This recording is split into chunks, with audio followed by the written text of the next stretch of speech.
I don't have to be orthorexic. I don't have to be neurotic about hitting my fasting window every day. Metabolic flexibility is foundational for intuitive eating, mindful eating, because you have proper hormonal signaling, you have proper neurotransmitter signaling, you have proper blood sugar control.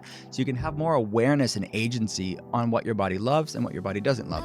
Welcome to Commune. We are on a mission to inspire, heal, and bring the world closer together. Dr. Will Cole, wow, Hey, what a treat. My goodness, this is long overdue. Yeah, it almost defies the odds that we've never met. I know. But here we are. It's official in front of everybody. Yeah, right. We have so many common colleagues, friends, Yes, we do. acquaintances. Mm-hmm. And now here we are in three-dimensional space, four-dimensional space-time, I should say. We're in the metaverse right now. It's fun walking around the biohacking conference. So just to place us in space, right. We are in Los Angeles, and we're at this kooky biohacking conference. It's the craziest. And I'm walking around hacking my biology every second. Me too. And it's fun. It's a little strange for me, honestly, because I'm into the tech and I'm into the science, but like until about a year and a half ago, my only wearable was like mala beads. Love it. Yeah. Yeah. I'm the same way. I like it. I implement some of it with patients, but I am on one end of the spectrum of the biohacker. I don't like people. You'll see people walking around here with wires out of their bodies and like tech everywhere. It's too much for me. I'm definitely more conservative with that. I'd much rather have mala beads. Yeah. Well, they actually do function for me as a wearable because it keeps me meditating. Grounded. Yeah. I use each little mala as a note as I breathe, and that's the way I kind of keep track. And if I can make it all the way around 108, whoa, it's a good day. I love it. Well, it's not that like so much of what this event really covers is the ancient and the modern and the convergence of the two. It's interesting you bring that up. Totally off script, not what I was planning to talk to you about, but so often we repackage things that are old and true to address these problems that are new. Yes. And in a way, our culture is outpacing our evolution. Mm-hmm. So over millennia or hundreds of millennia, we've developed these adaptive mechanisms in our physiology. And in the last like 120 years, we've like lapped them with like processed foods or 24-hour on-demand entertainment or, light, whatever, fill in the blank. Yeah. And in a way, it's almost like getting ourselves back into alignment with how we've evolved. Yeah. And so I always laugh when I see things like new yoga, new meditation, grounding, new forest bathing. You're right. That's a lot of what I do in functional medicine. It's looking at that evolutionary mismatch. Our genetics hasn't changed in 10,000 plus years, mostly, but our world has changed so much. And you're right. It is. But if that's their in the new packaged way and getting them into the ancestral primal, I'm fine with it. Yeah. And then they'll learn later on, oh, well, this is not a new thing. This has been around for thousands and thousands of years. Yeah. I'm not a Luddite. I've got some stuff happening. I'm wearing some stuff. I got a CGM in my tricep here and a Aura ring. And, I'm hip to guinea pig myself. Yeah, right.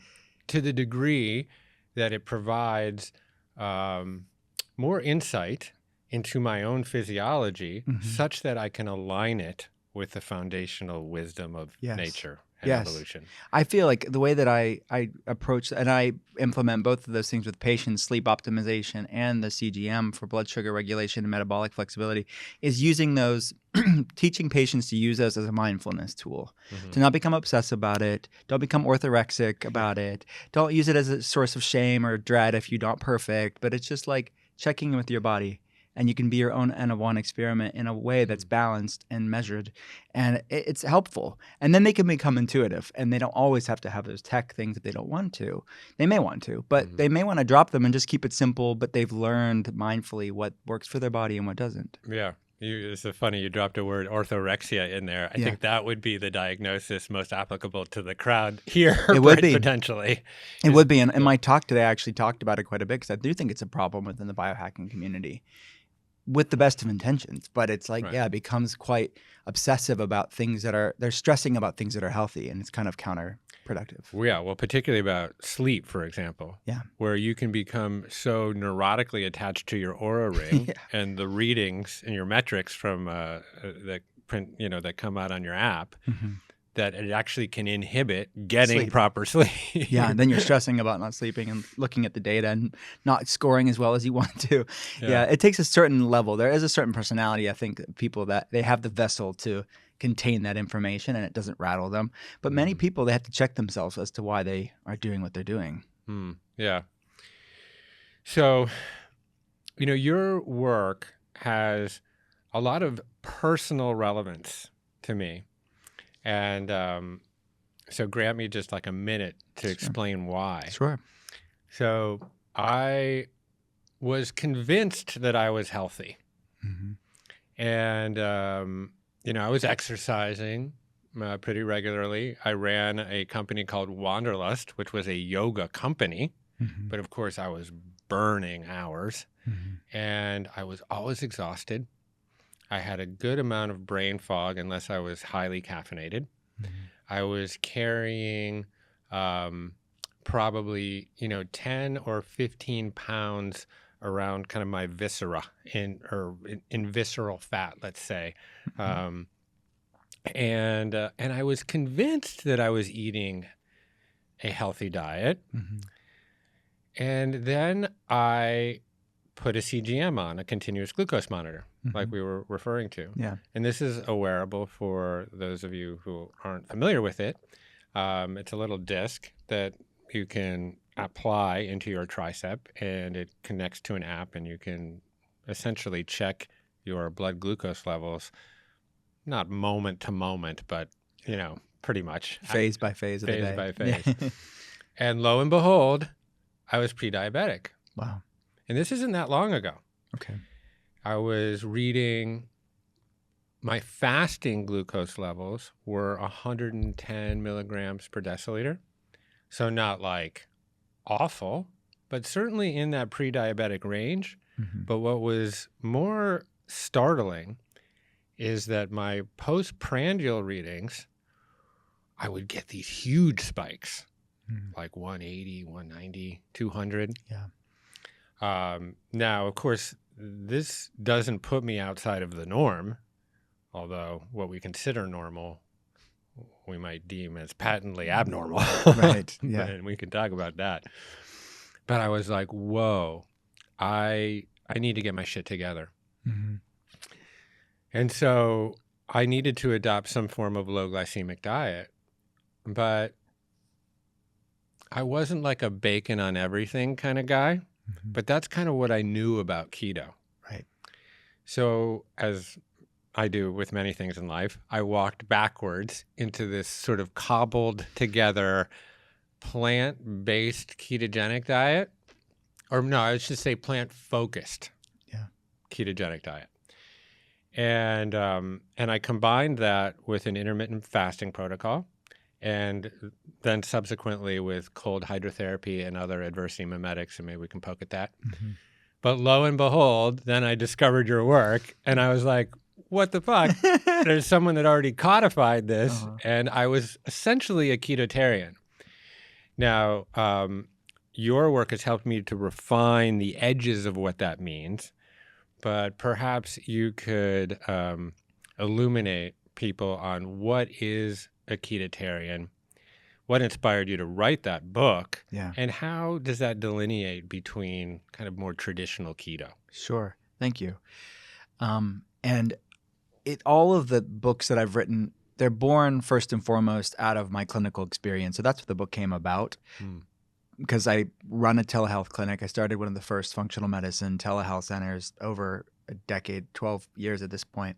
So 8 a.m. to 6 p.m., I'm in my telehealth clinic. I'm in my room. I'm looking at a screen. I'm helping somebody across the world, getting labs to them wherever they're at and looking at biomarkers labs, CGMs, but also bigger blood labs and other biomarkers.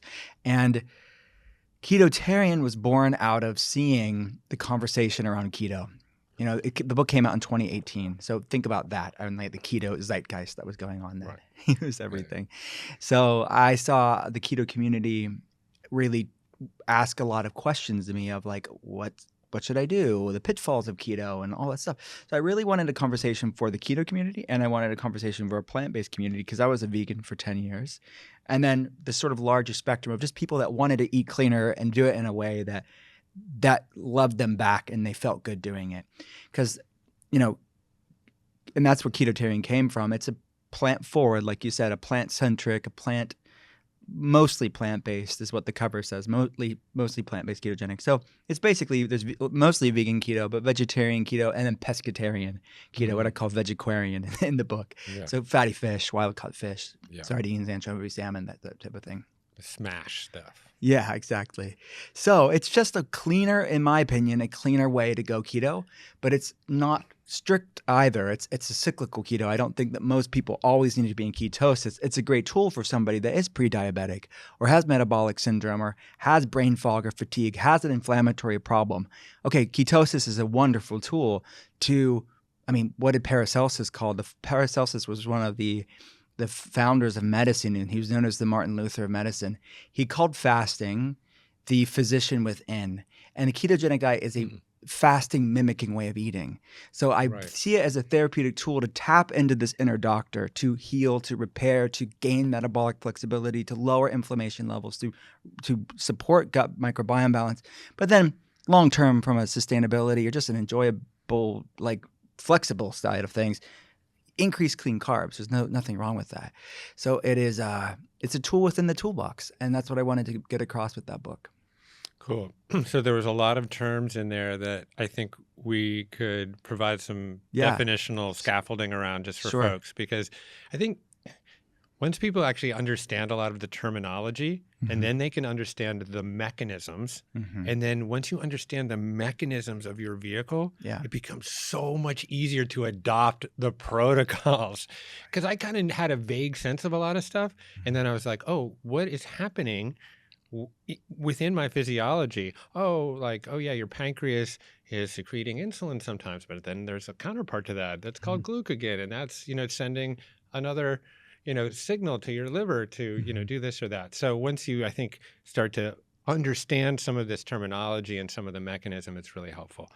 So when you said, for example, metabolic flexibility, what do you mean by that? So most people, it's really beautiful that you started off with talking about the ancestral genetic epigenetic mismatch, because that's really applicable here, is that because our genetics haven't changed really at all, but that the foods we're eating and the foods we're not eating, stress levels, toxins, like environmental toxins, et cetera, trauma is at converging and triggering these genetic predispositions that have been there for 10,000 years, that are being awoken like never before in human history because of this evolutionary mismatch. So metabolic inflexibility is upwards, it's the majority of people, depending on how you look at it and how you define it, but it's the insulin resistant spectrum that we're seeing. It's on one end, it's full on type 2 diabetes.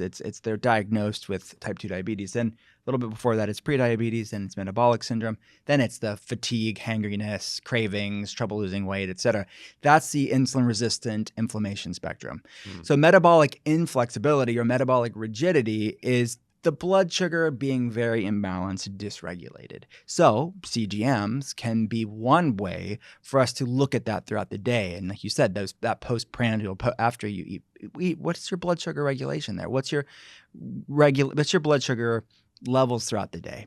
And we could also test this in bigger biomarkers like A1C, glucose, triglycerides, looking at the lipid panel as well, HDL. So this is the majority of people. It's going to be quantified on labs. It's going to also show up as those things I mentioned: trouble losing weight, cravings, moodiness, trouble falling asleep, staying asleep, these type of things. So fasting and the ketogenic diet are ways to reverse that metabolic inflexibility. So the way that the analogy that I used in the books is like a proverbial yoga class for your metabolism. I think you also compared it to a Prius. Yes, right? thank Which you. I thought Yes, was really thank good. you. Yeah, Because, well, I am a proud Prius owner. I was for many time until for many years until a squirrel ate my wires of my Prius. Now I have a RAV4 hybrid, which I still like very much. Squirrel resistant, I assume. Yeah, my Prius was not squirrel resistant at all. Yeah, well, I have a Prius, and it can cycle between running on electricity, and it can run on unleaded fuel when it needs to. And I suppose there is a metaphor there to be made where you could run on glucose or you could run on free fatty acids or ketones. Yeah. And it's that flexibility to run on either when you need to, which is optimal.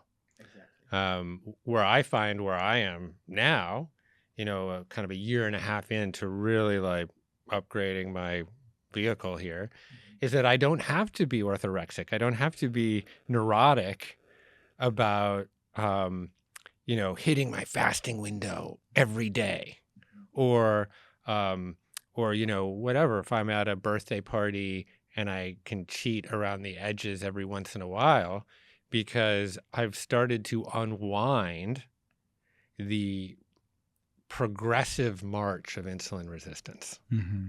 And now I find, boy, like my metabolism is like jamming. Yeah. I agree with that fully. Metabolic flexibility is foundational for intuitive eating, mindful eating, because you have proper hormonal signaling, you have proper neurotransmitter signaling, you have proper blood sugar control. So you can have more awareness and agency on what your body loves and what your body doesn't love.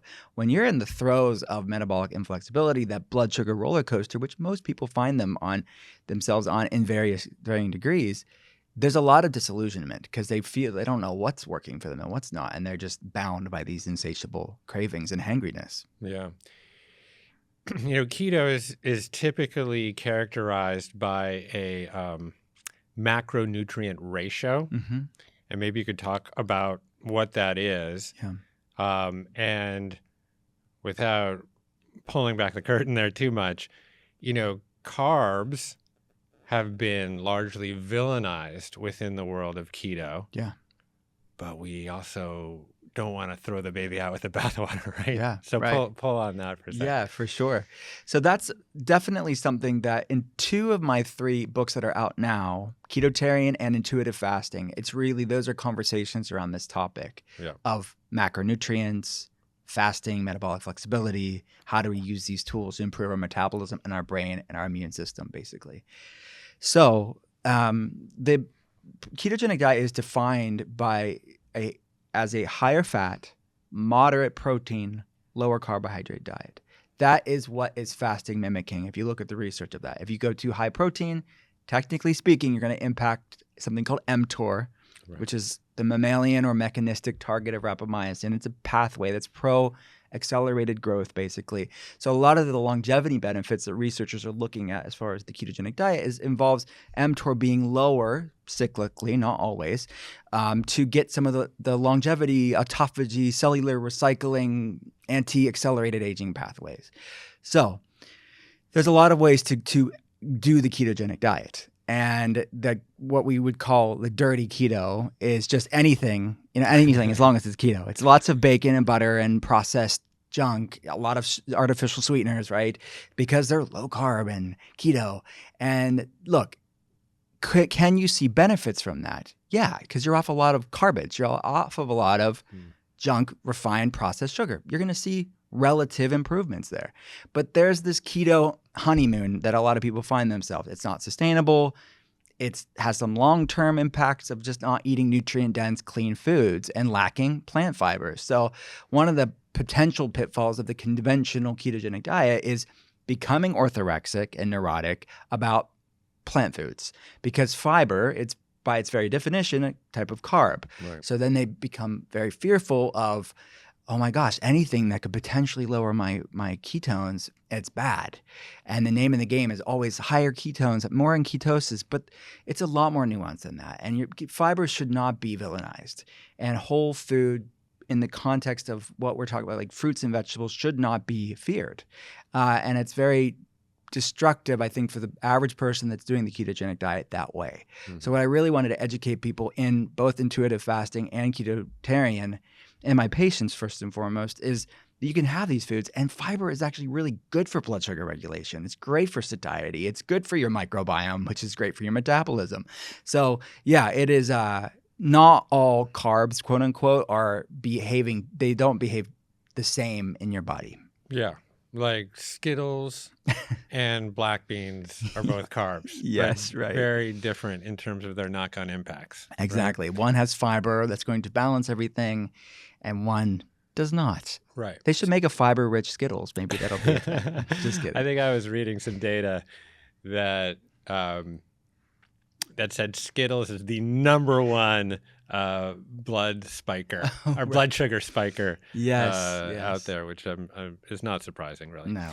So let's talk a little bit more about fiber, and you can feel free to get pretty geeky if you want. Okay.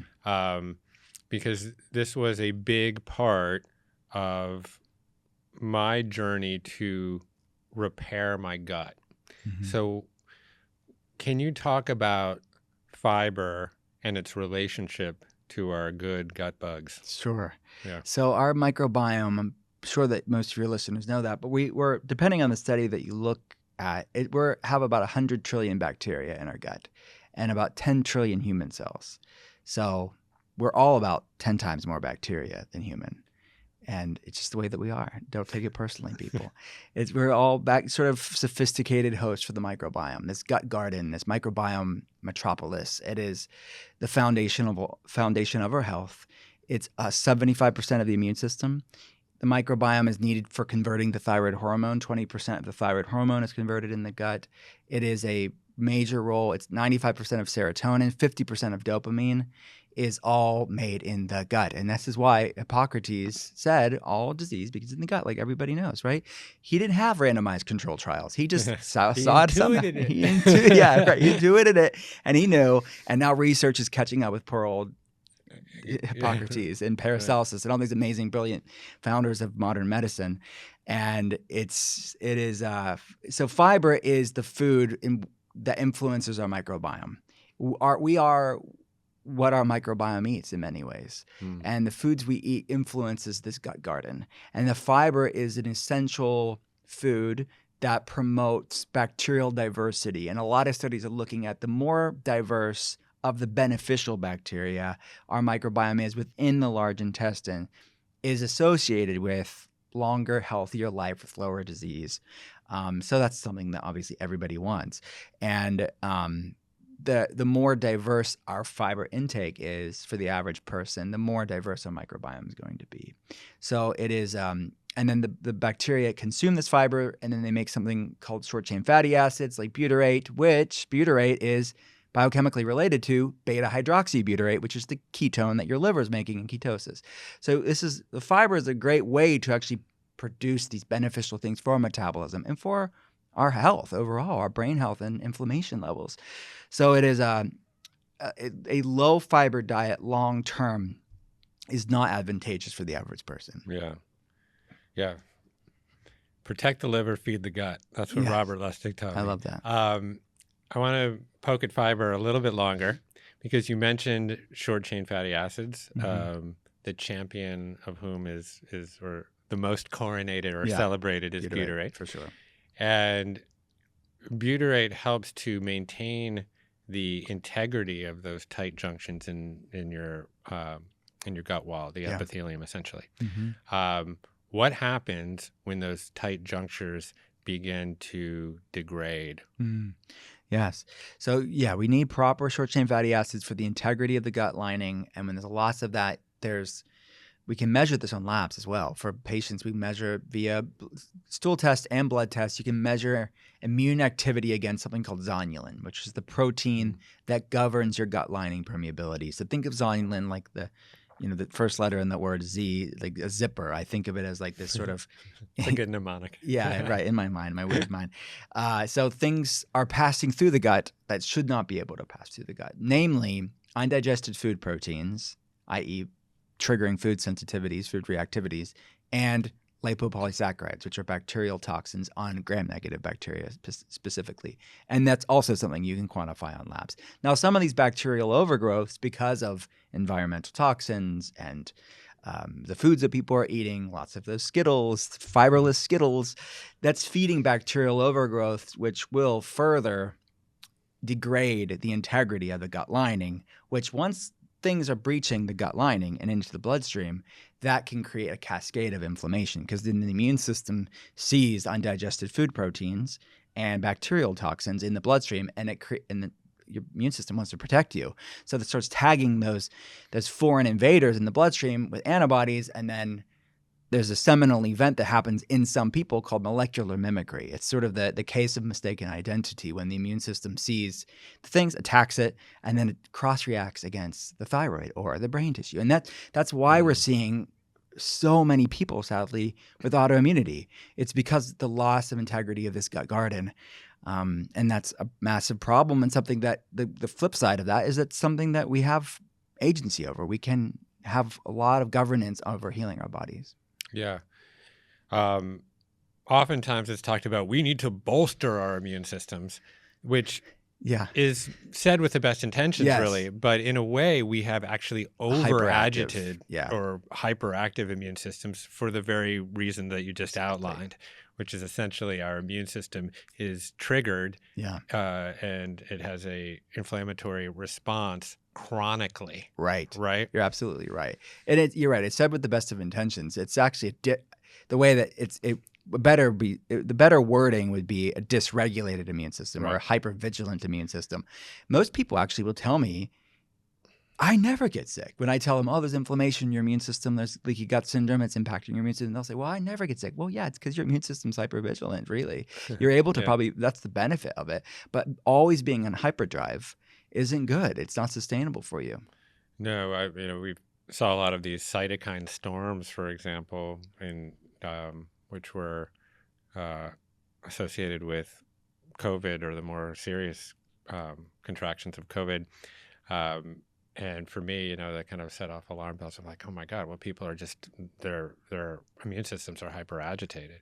Can you connect the dots? I mean, you just kind of hinted at it, actually, between neurodegenerative disease and chronic inflammation that has its provenance in intestinal permeability or leaky gut. Yeah, man.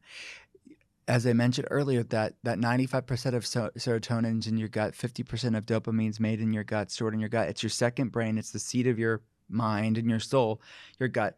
It's your gut and brain are formed from the same fetal tissue. So a lot of my job is really empowering people to realize that mental health is not separate from physical health, that mental health is physical health. And our brain is a part of our body just as much as any other organ. And this sort of compartmentalization of mental health is sort of this abstract thing where they'll say, well, it's chemical imbalance. And really what research is showing now that if at best there's no evidence for serotonin deficiency is how antidepressants help some people. But what is science pointing to? Well, it is this what researchers refer to as the cytokine model of cognitive function. Cytokines are, as you mentioned, pro-inflammatory cells. So it's research looking how inflammation is impacting how our brains work. So if there is a signaling problem, if there's a serotonin signaling problem, or if there is some dopamine issue, it's looking like the mechanism is it's a response of an inflammatory issue. It's a response of the gut-brain axis, the connection between the gut and the brain, and how these things are working.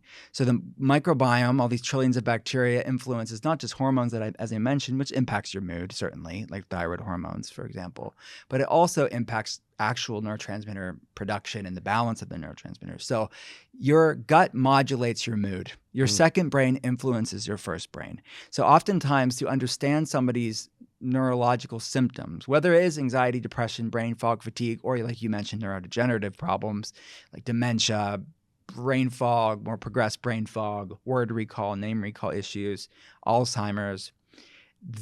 we oftentimes have to look in the gut to understand it through many different ways. It's 75% of the immune system. Inflammation is a product of the immune system. Number 2, that's where a lot of neurotransmitters are made and stored. Number 3, the vagus nerve and the connection, the physical connection between the gut and the brain. There's a lot of far-reaching implications. The point is we just have to look at the seat of where all these things originate, which for many people, it's the gut. Yeah. And it is our proclivity, and it's built in now to the systems and structures of our insurance policies and everything that around that, that it is just so much easier to prescribe an SSRI that might help with some short-term stabilization around mood disorder, than to go upstream and to analyze some of the systems that you're talking about. I mean, recently I was trying to actually identify the particular strains of bacteria that synthesize serotonin, for example. So Streptococcus, I think, and Enterococcus is a kind of, this gets a little bit esoteric, but there are particular strains of bacteria that when properly nourished with prebiotic fiber, and then in combination with B6 and tryptophan, which is like an essential amino acid that you actually have to get exogenously from diet, right? That is then produced, that serotonin is produced then in your gut. And it's kind of just amazing. It is amazing, really. right? And then you start to read about like, okay, there's environmental toxins or pesticides like glyphosate that are blocking like the shikimate pathway, for example, in plants that essentially inhibits the production of certain essential amino acids or aromatic amino acids like tryptophan. And you're like, you start to create these hypotheses of like, oh my God, we're not getting the building blocks in our diet. And then is it any wonder that there's all these, downstream symptoms related to these vague diseases that then we label, and then we try to like just throw a pharmaceutical at it. And it's just, I think it's just like speaks to the work that you are doing and a lot of the work that's happening within the functional medicine world, which is looking at systems and individuality and precision treatment and upstream root causes to be like, okay, wait a minute. Is this a imbalance in your gut? Are you missing key nutrients in your diet? So I love it. I know it's important. And there's so many people that they're doing everything their doctor's telling them to do, but they're not getting better. We're talking about millions and millions of people right now. So like, I hope just through us having this conversation that they'll have a light bulb moment, maybe for themselves or someone that they love, to realize, oh, wow, there's something more out there. It's more than just this pill. Let's start asking questions as to why I feel the way that they do. That is my hands down my favorite part of my job is to give people answers to like, oh man, like I'm not crazy, because they're so often made to feel like they're crazy, and medical gaslighting is a massive issue, especially for women with autoimmunity. But how many women have I heard tell me the story of like they'll be just postpartum and a doctor said, well, you're just a little depressed because, you just had kids or, and you're just imagining it. Here's a antidepressant. And you're like, oh no. I know. It's, you would think, I hear this almost the same scenario over and over again on a weekly basis. It is insane that it happens. I think it's a bigger problem. Like, I think this is just the healthcare version of a larger patriarchal problem, I think, that's happening. So I'll just say this, kind of macronutrients there's a lot of generalization that happens about it. So I think we just addressed like carbs, for example, like fiber is carbs. And there's a lot of very good reason to consume fiber. But then on the other side, at least in the ketogenic world, it's like fats all the time. I mean, 80%, of your calories, should come from fats, or 70% or somewhere in this range. But not all fats are created equal either, right? So can you dissect the different kinds of fats and what are the fats that we should be focused on in our diet? So and that's why context matters for all of these things. It's so easy for the, pop blogosphere or the social media wars to go and like make blanket statements about all of these things. And fasting, it's good or bad, or keto, it's good or bad, and vegan, it's good or bad. It's like, how are they doing it and who's doing it? And that's the heart of functional medicine. It's bioindividuality. And these things all have relative, like they're all can be tools within the toolbox. It's a matter of context. So fats are needed for humans. They're needed for human development. It's just a matter of what type of fat we're talking about and then how much for your body, right? So there's the main types of fats: polyunsaturated fat, monounsaturated fat, and saturated fats. So most people, I would say, within the wellness world, no matter where you reside, would say that monounsaturated fats are healthy, right? That's pretty much, you're going to get most friends with that when you say that in public at the biohacking conference. Sure. Yeah. So avocados, olives, you're going to make most friends there. It's not very controversial. The polyunsaturated fats, it gets a little bit murky of like, well, what are we talking about? Is it a whole food based or not? Most people would agree that lots of industrial seed oils are not healthy. There are better versions of these things out there, certainly, and some people can have them in their diet and they're fine. But things like canola oil, vegetable oil, soybean oil, seed oils, not the best in my opinion, but they're in some healthy-ish foods that can be fine. I just don't think they should be the majority of the fats you get. And then, of course, there's the wild-caught fish and the long-chain omega fats. That's also a polyunsaturated fat, or we call them PUFAs, was the acronym. Most people would say those things are healthy too. Even if they're vegan, they would say that those omega fats, they may not eat them, but they know that they would be healthy because there's a solid amount of evidence. Yeah. The saturated fat is where you get a little bit more controversial.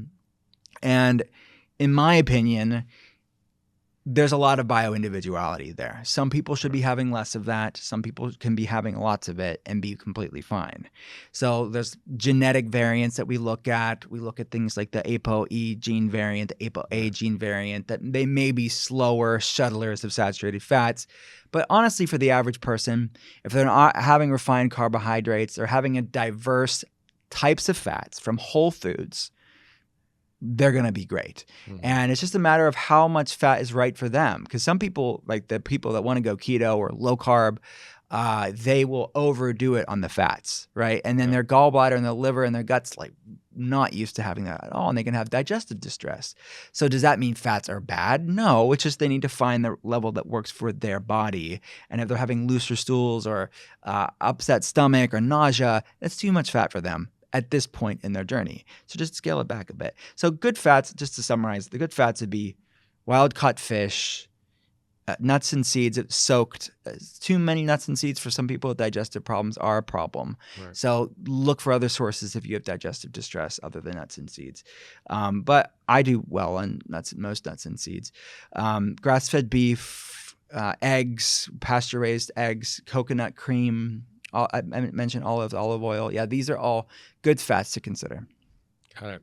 And then there's probably not much disagreement about trans fats, right? Yes, I think, you're right about that. So partially hydrogenated oils, pretty much, it's probably the most uncontroversial thing you could say within the wellness space, I think, at this point. Even though it's funny, I forget who told me on my patient team, they said their in-laws were still buying that I can't believe it's not butter or something like that. It's like, no, at that point. This is like a 20-year argument I'm having with my dad. Oh, really? Yeah, because he's still in the old LDL paradigm. Yeah. Of like, no LDL cholesterol at all costs. I gotta watch my cholesterol. Yeah. And I think, you hinted at it, and we don't necessarily have to go down the whole road of the substrate of cardiovascular disease, but I think it's fair to say at this juncture that LDL has been over-villainized in that particular caper. Yeah. Would you agree with that? I would agree with that. It's oversimplified, and again, context matters there. So something we run in functional medicine is called a nuclear magnetic resonance, or NMR test, which looks at what's known as the subfractionation of particles. So basically, you're looking at the quality of that LDL.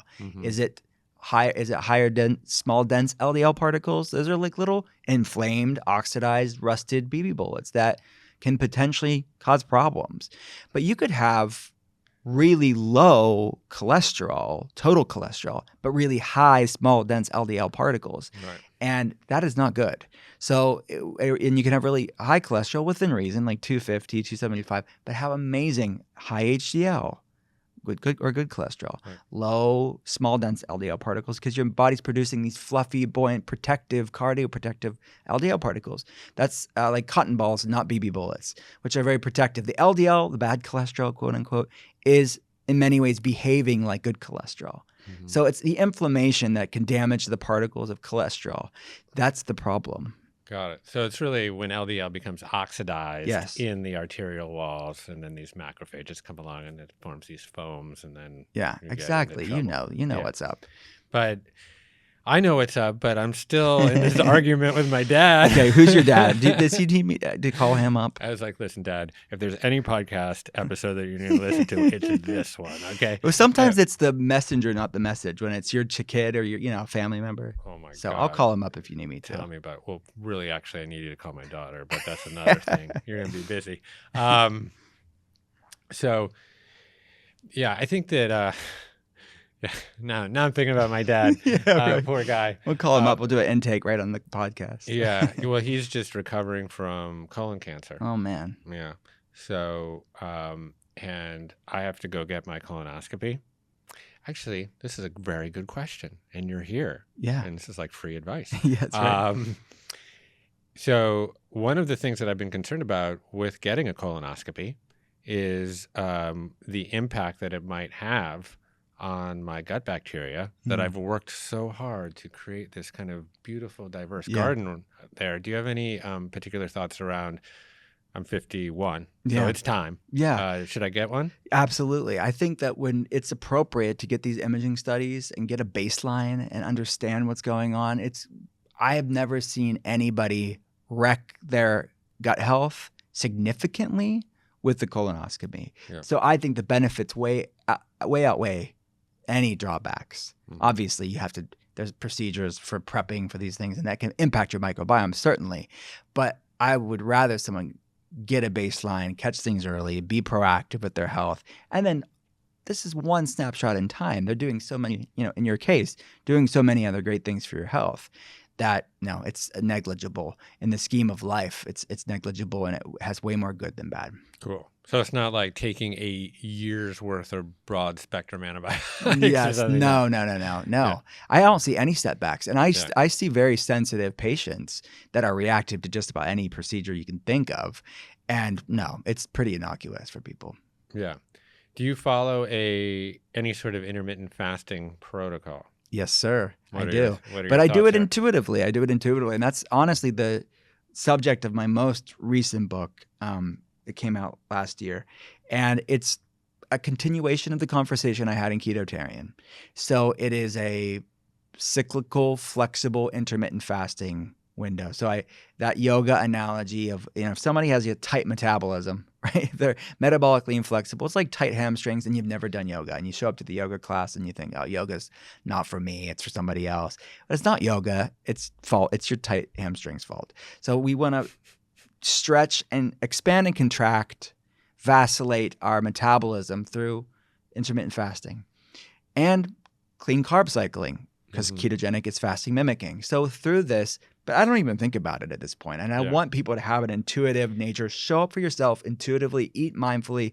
I teach these principles to my patients and in these books so they can start having agency over their health, and it's no big deal. So I do. And the fasting window ebbs and flows from between a 12-hour fast, which is basically nothing. It's just not eating too late at night, and then all the way to an OMAD, or honestly, multiple day water fasts I do. So everything and anything, but it's what does my body need now? Because these are tools within my toolbox, and I don't always have to be doing them, and they're not meant to be done all the time.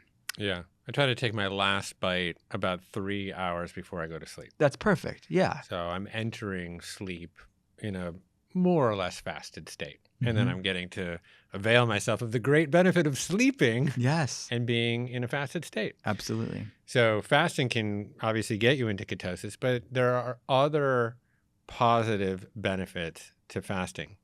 Can you poke at those for a minute? Absolutely. So I mentioned earlier how Paracelsus, this, father of toxicology in Switzerland in the late 1400s, I think early 1500s, he called fasting the physician within. And I think of all the research now showing at this what this is doing. But it's mainly by keeping mTOR lower, that pro-accelerated pathway lower, and ketones coming up and insulin going down. You have this sort of trifecta, this confluence of biomarker pathway issues going on in a positive way that's supporting this inner physician. And the main mechanism here is autophagy, which I mentioned a bit earlier. But technically speaking, the deeper your fast, the longer your fast, the more autophagy it shows to be, happening. But you don't always need super high autophagy. Autophagy is always happening. These are ways to support and enhance it. So it is a way to really lower inflammation levels. I have a lot of people that patient-wise that have high sensitivity, C-reactive protein levels are really high. They have autoimmunity. They have other high inflammatory markers in the gut, like lysozyme, calprotectin levels are high. They have inflammatory GI issues. Fasting is a great way to sort of have this proverbial siesta in the body to allow it to repair rapidly. Yeah. So it's a great tool for sure, and it's completely free as well. It is free because no fancy biohacking equipment needed. No. Yeah, it's hard to market fasting, although I've seen people do it. In fact, plenty of people are doing it. Yes. So it is essentially inhibiting mTOR, mammalian target of rapamycin, and lowering insulin-like growth factor, both of which seem to be concomitant with intermittent fasting. What is that relationship between essentially achieving those states and cancer, for example? Yeah. So that's a great question. So a lot of cancers, not all cancers, really get their fuel from glucose and carbohydrates. So you are, in being in this inner physician state, you're really starving cancer cells, that at least the ones that derive their fuel from sugar. So it's a great way to support the immune system in exponential ways. And there's a lot of promising research looking at certain types of cancers, mainly brain cancers, different types of brain cancers, not all of them, at this point, and how fasting ketogenic diet can be beneficial. And I have no doubt if more studies were done, and when more studies are done, you're going to find, because of this confluence of benefits like the autophagy, lowered insulin levels, allowing the gut microbiome to rest, et cetera, this is going to have a benefit for lots of different types of cancers. We just don't have all the data for it. But yeah, if somebody has any metabolic, inflammatory, chronic disease as a whole, this should be considered because it is a great way to allow the body time to repair. I'm sure you're familiar with David Sinclair, so he did a lot around fasting and this particular cellular enzyme pathway called the sirtuins. Yes. So I'm not sure you spent that much time in that realm, but there does seem to be certain longevity pathways that are triggered through fasting as well. Is that right? Absolutely. So this is his research and other people that are looking at this, these longevity pathways is a great way. And that's honestly a lot of people here at the biohacking conference will fast mainly for the longevity benefits, sort of the preventative, supporting these beneficial anti-aging longevity pathways like sirtuins and stem cells as a whole. So yeah, it's a great tool. And that's honestly at this point why I intermittent fast. It's just the research of looking at what Dr. Sinclair is doing and other things that can support these pathways. It's not just fasting, but there's a lot of different biohacks, if you will, or supplements or food tools to be supporting these same pathways. Yeah. It also seems to trigger NRF2, right? You write about that as well. I do. So that's part of that anti-aging. When I say anti-aging, like longevity, anti-accelerated aging, I should say.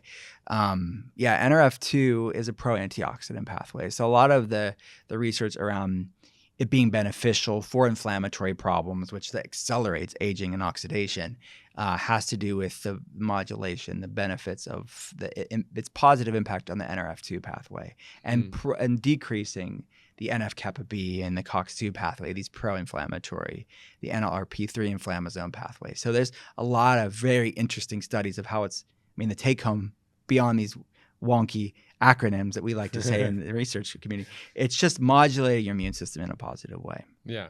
There's also a spiritual dimension to it, or maybe you could categorize it as a philosophical dimension. Yeah. For me, it was a lot about not craving and really being able to sit with my body, especially in the early days when I wasn't used to intermittent fasting, and observe the ghrelin or whatever. I love that. Observe the ghrelin. Observe the Very ghrelin. Buddhist of you. Very Buddhist. And really, just become very comfortable with that discomfort. Yeah. And almost started to think about like, well, if I don't crave food all the time, can I also not crave my phone or the need that I feel to be liked by others or just fill in the blank, the glass of wine at the end of the day. Mm-hmm. And I think in a way it's almost like a training mechanism for not craving. And of course the Buddha said a lot about craving. Yes, he did. A thing or two. I honestly, that's the main reason. Well, I should say, for me personally, it was the main reason why I wrote Intuitive Fasting, because I wanted to explore how to use fasting, yes, as a medicine, but also as a meditation. Yes, there's a lot of the cool health science that we just talked about. It's physically very beneficial for our bodies when used appropriately, but it's also a great grounding practice. It's a great practice in non-resistance and acceptance and introspective, just checking in with yourself. And what's your relationship with food? What's your relationship with your body? And yeah, this is, like you mentioned, spiritual. It's nothing new. I mean, humans would have done this. Well, if you look at some of the famous fasters, Jesus, Muhammad, the Buddha, it goes on and on. Yeah, they've done some things for the world, Yes, and they've had some incredible moments of revelation during fasting periods. Yes. So if you could look, like you mentioned, in Christianity, Lent started out as a time of fasting, Yom Kippur, Tish B'Av, in Judaism, Ramadan, in Islam. I mean, pretty much any culture you look at, even if they didn't have a name for it, they just did it for spiritual purposes and medicinal purposes. Yeah. So this is nothing new. Like, back to the full repackaging of things. I said this actually in the book. This is just a remembering of what humans would have just called life. Now we need a book published by Penguin Random House to tell us that our ancestors would be like, yes, it's called our life. Why did you write that book? Yeah. Well, at one point in human existence, there was a thing called scarcity. Right. Now, for many of us, there is no such thing as scarcity. And I don't want to shortchange the reality that there is famine and there is food insecurity. Yeah, food deserts. Fact, that's growing. Yes. But we can avail ourselves of convenience store food almost any time. And because of that, we don't tap into the foundational intelligence of our bodies that have built these adaptive mechanisms around balance, around times of abundance and then times of scarcity. Mm-hmm. And those yin yangs are actually reflected almost everywhere you look in the body. So we talked about mTOR. There is AMPK, right? Right. There is the parasympathetic nervous system and there is the sympathetic nervous system. Yeah. There is glucagon and there's insulin. There's carbon dioxide and there's oxygen. I mean, there's free radicals and antioxidants. Almost everywhere you look, nature has found this balance. The duality of it This duality. Yeah. And I think the more that we can align ourselves in the flow of nature's river, we find, that eubiosis, if you will. Yeah. And for me, that's what actually biohacking is. Right. Yeah. It's like, when you really look at the bigger picture, that's what it is. yeah. I wonder if you have a viewpoint on this, which is slightly more philosophical again. We're here again at a biohacking conference, which so much of biohacking has been focused on longevity. So when people think of longevity, they think of lifespan. And there's plenty of people raising their hand quite confidently saying they're going to be 180 years old. Oh, yeah. Many of whom are my friends. But for me, I am not so concerned about lifespan. Yeah, I want to live a long, fruitful life if possible, but I'm way, way more concerned with health span. Yeah. Yeah. How do you feel about health span versus lifespan? Yeah. I think it's definitely important because when you look at people are living longer, right? And a lot of researchers, we are living longer as humans because of the amazing benefits of modern science. But health span is not looking so good, especially for us in the West. So yeah, people are living longer, but they're not living the best quality of lives. So even I remember years ago, I wrote an article. It was an article about longevity, and it was an article about what are different tools that people can do. And the title was How to Live to 100 or something like that. And the amount of comments I remember in the comments, I don't want to live to 100. I don't live.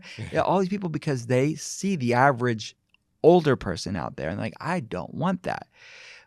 And that's the kind of the state of affairs right now. It's like there's very few really healthy older people out there. There's exceptions to that. But the quality of life is diminished. So I agree with you. It is health span should be the name of the game as far as what our focus should be. And that's where we have a long way to go.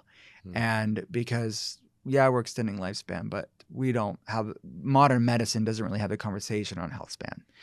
But hopefully we can change that. Last 20 years of the average American's life, they're living with at least one chronic disease. Yeah. Generally, multiple chronic diseases. Yeah. On some sort of polypharma cocktail. Yeah, right. With no research on what that cocktail is doing for them. Yeah, of how one particular pharmaceutical is impacting a different one that they might be taking. Yeah. And those clinical trials would be very difficult to run. Right, every variable right under the sun, yeah. So, and there's a tremendous amount of suffering associated with that. And the suffering is obviously for the individual who, has diabetes or has Alzheimer's or Parkinson's or cardiovascular disease, et cetera.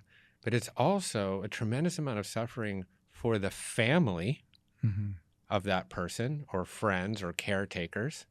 And then it also, takes a huge toll on society.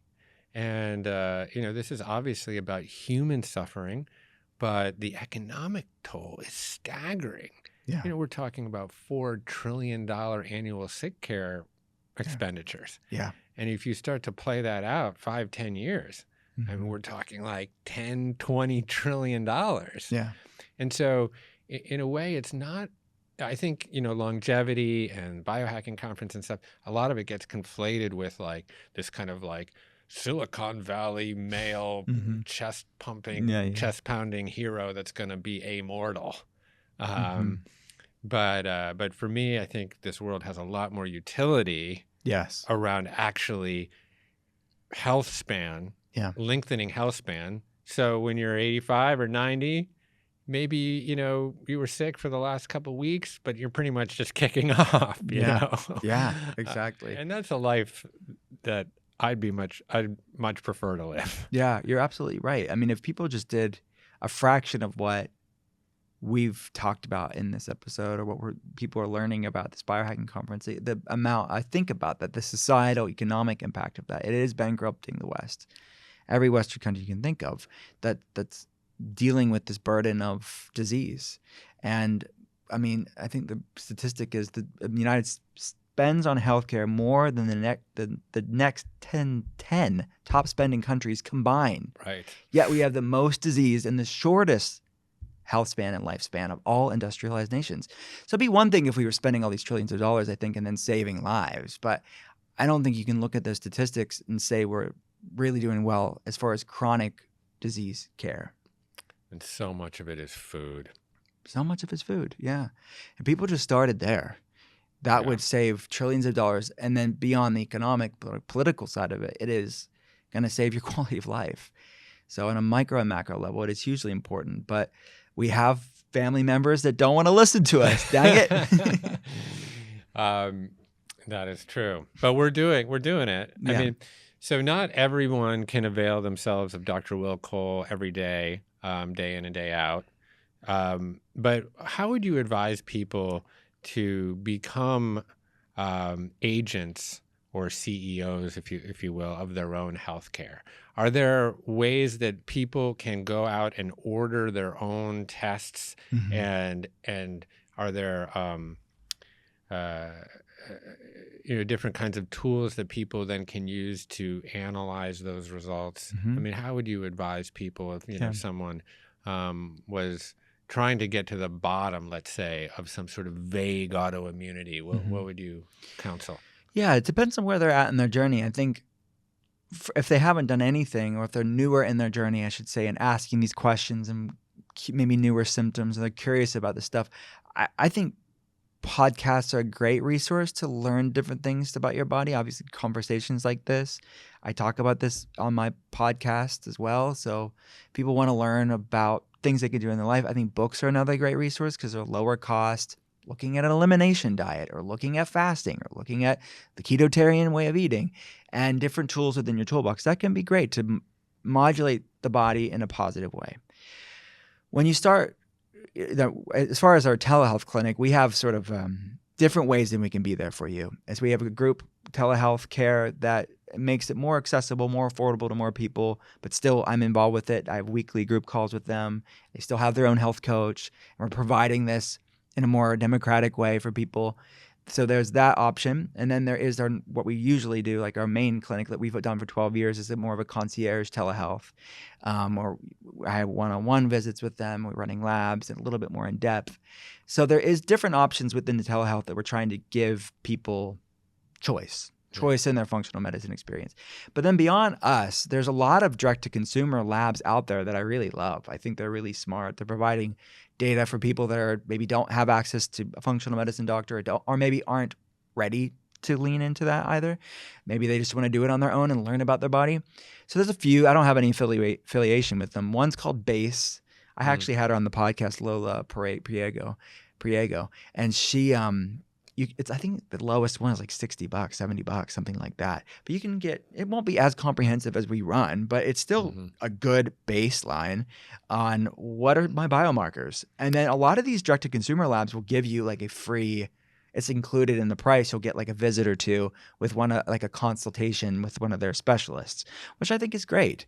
And there's other ones out there too. There's Inside Tracker is really nice.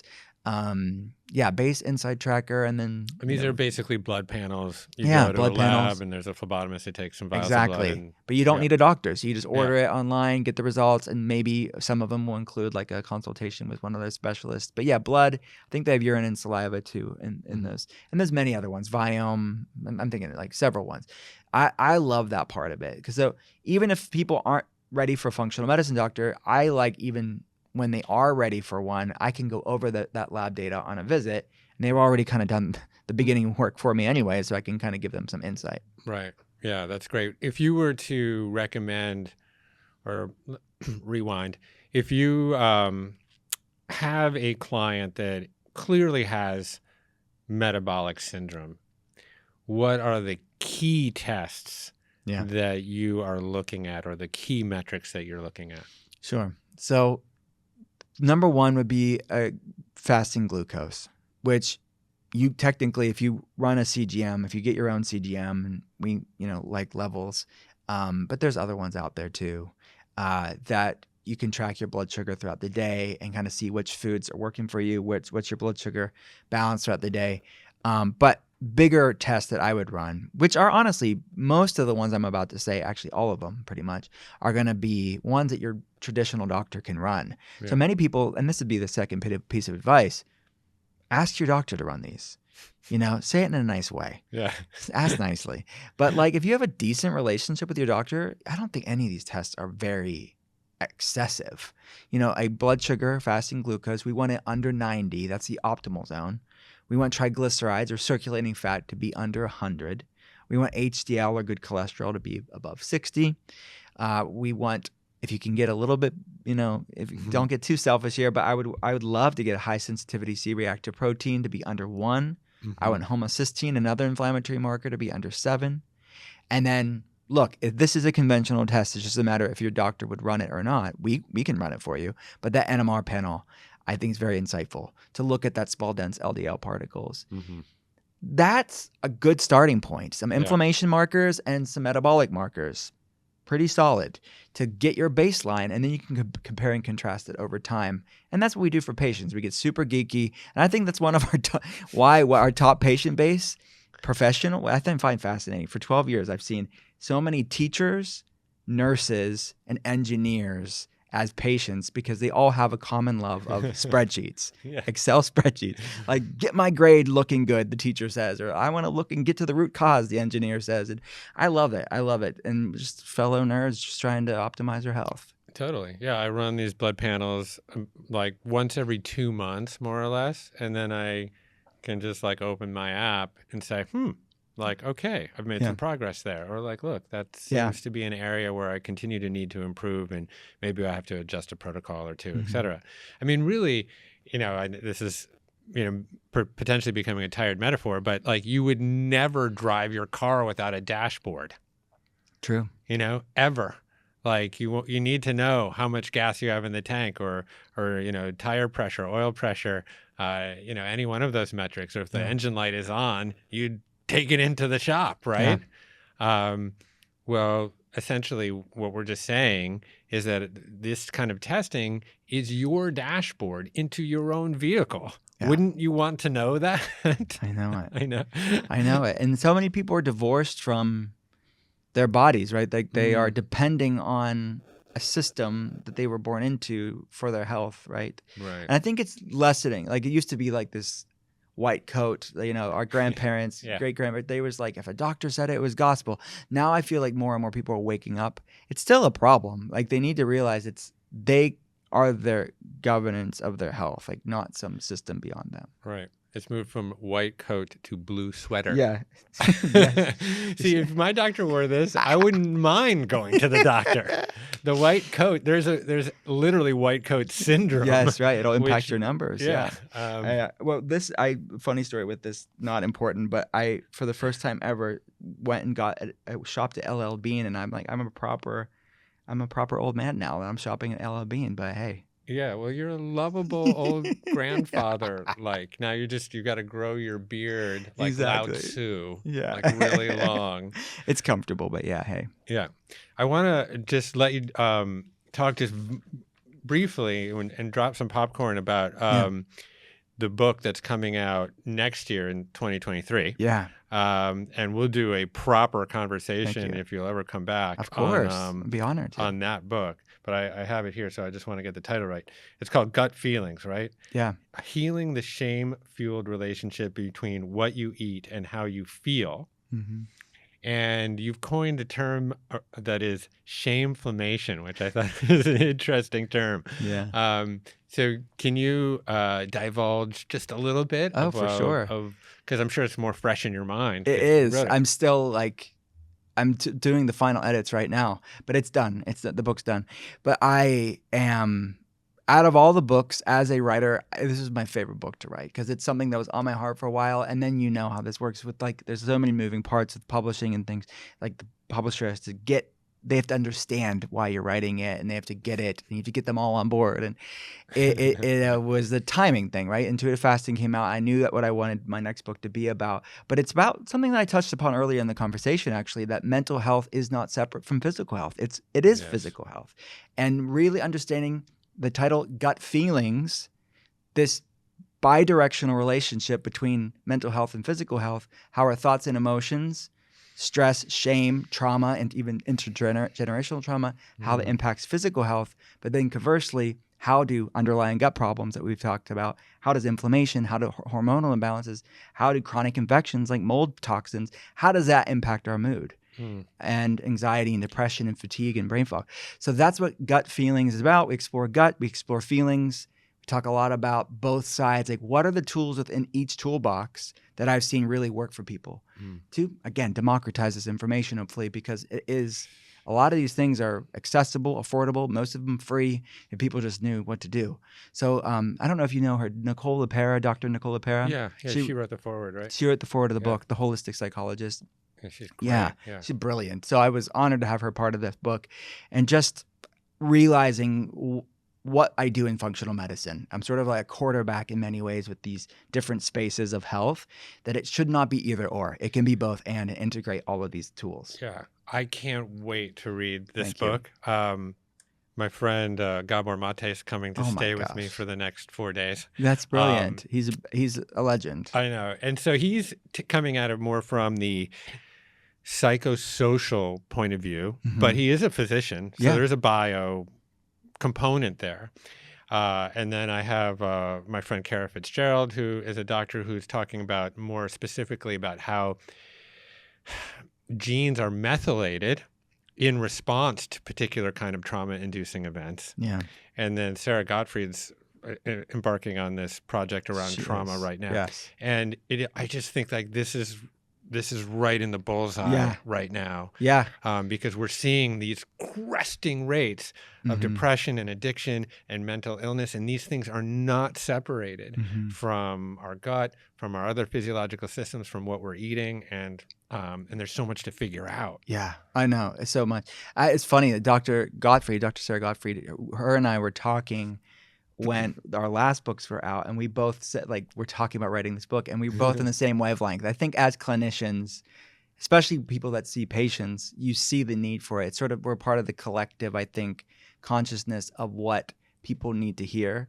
And it's interesting that, you know, books tend to come out with similar timing because it's needed. Yeah. I mean, I think it's a great thing because it sails all ships, right? Exactly. And it provides a lot of different kinds of touch points for people. I mean, Sarah's probably going to focus a little bit more on like female hormones or something, you know, that's her field of expertise. And I think there's just there's so many prolific voices, you know, thinking and talking about these, including yours. And I'm so grateful that you took your time, because I know how busy you are keynoting here and talking to 1 million people. And it's just wonderful to have a 3-dimensional connection here. And I hope it's to be continued. Oh, of course. Because I just think what you're doing is fantastic. Likewise. I'm a huge fan of you and have been for years, and honored to be a part of this conversation. Okay, we'll do it again. Yes, thank you. All right, man. Hey, thanks for watching. If you like this interview from the Commune podcast, then click subscribe and check out this video right here.